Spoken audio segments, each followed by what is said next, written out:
So last week, people informed me that the creator of the Witch Watch manga was actually an assistant at one point for the Gintama story. And that's why a lot of people, not only just because of the story in question, but because of previous experience, this show is referred to as the Gintama of Witches.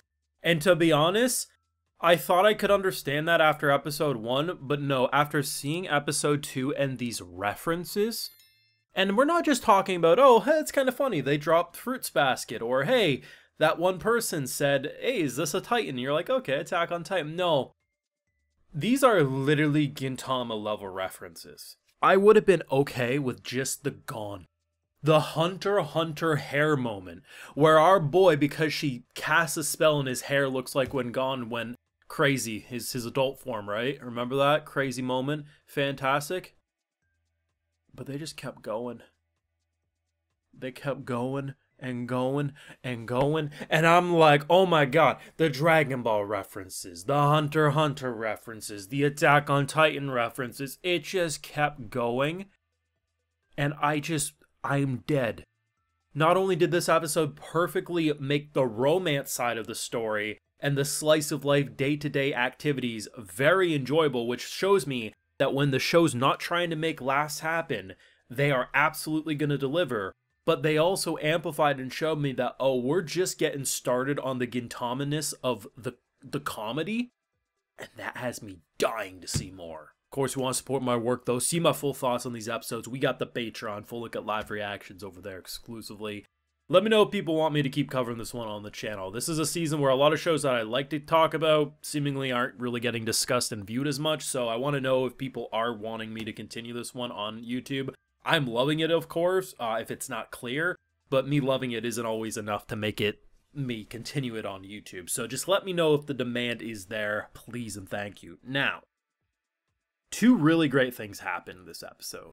Like I said, one, we get to see what Nico as well as Moy will kind of look like when they're not cracking jokes and being absurd. The more romantic, the more sweet, the more slice of life. And then, of course, we also got to see, like, way more of the comedy. The comedy itself, I mean, it's funny. I do want to quickly touch upon it a bit more. But, like, these were the types of laughs that the first season of Mashal gave me, where I was like, did they really just do that? Like, we're supposed to keep her a secret that she's a witch. And I'm thinking, oh, this is going to be the type of show that there's going to be a lot of dumb shit that happens in this classroom. Maybe people make side remarks, but we somehow always cover it up. No, she turned herself into the size of a Titan and it was all bets were off. They refuse to let this be like, we're going to treat the viewer like they're dumber than they are. That like, oh, just, it's animation, don't think too hard. The characters ignore the obvious flags because we wrote it as such. It can work, but often it's pretty eye roll. No, this time they're saying, hey, he's exposed as an ogre because he had to catch a flying car because of our Hogwarts shenanigans. She turned into a giant witch. Yeah, we have to expose that too. I like that because of that.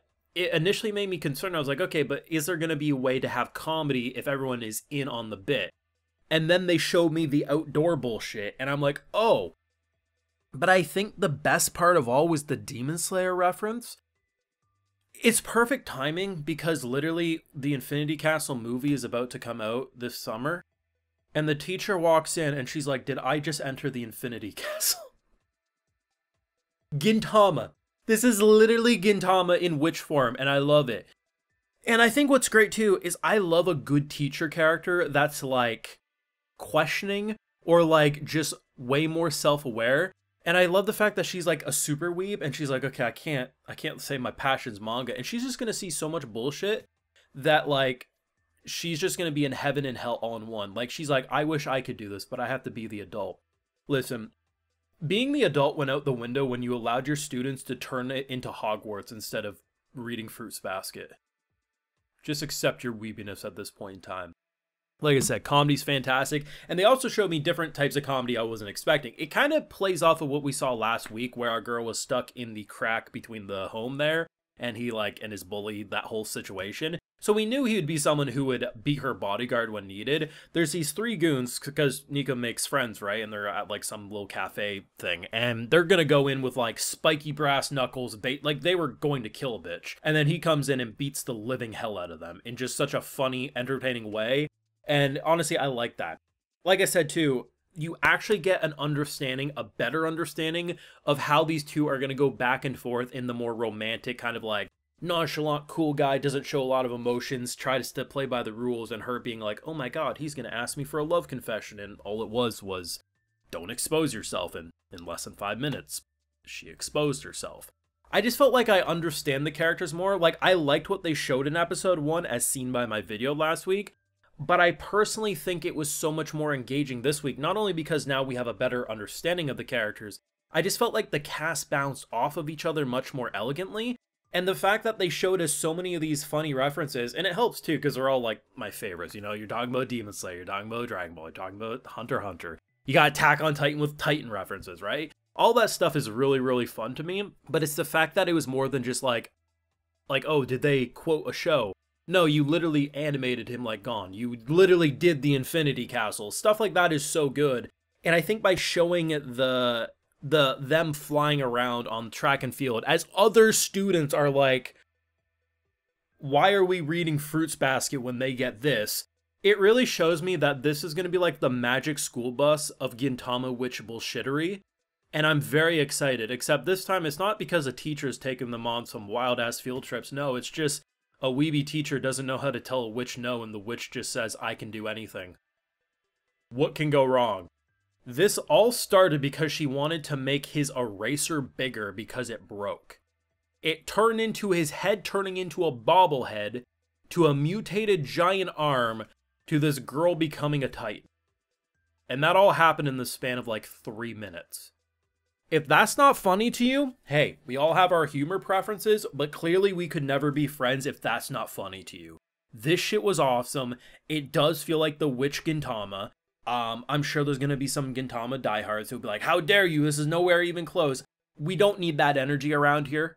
Everyone likes Gintama, everyone knows it's great.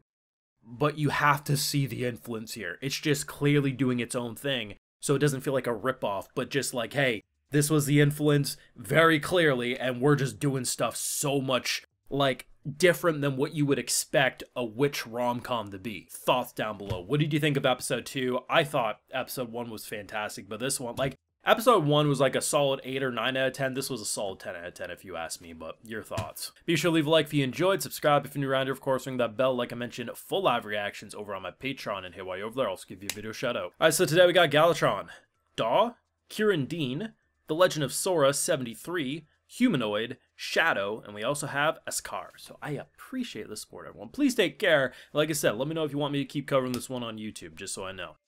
Have a good one.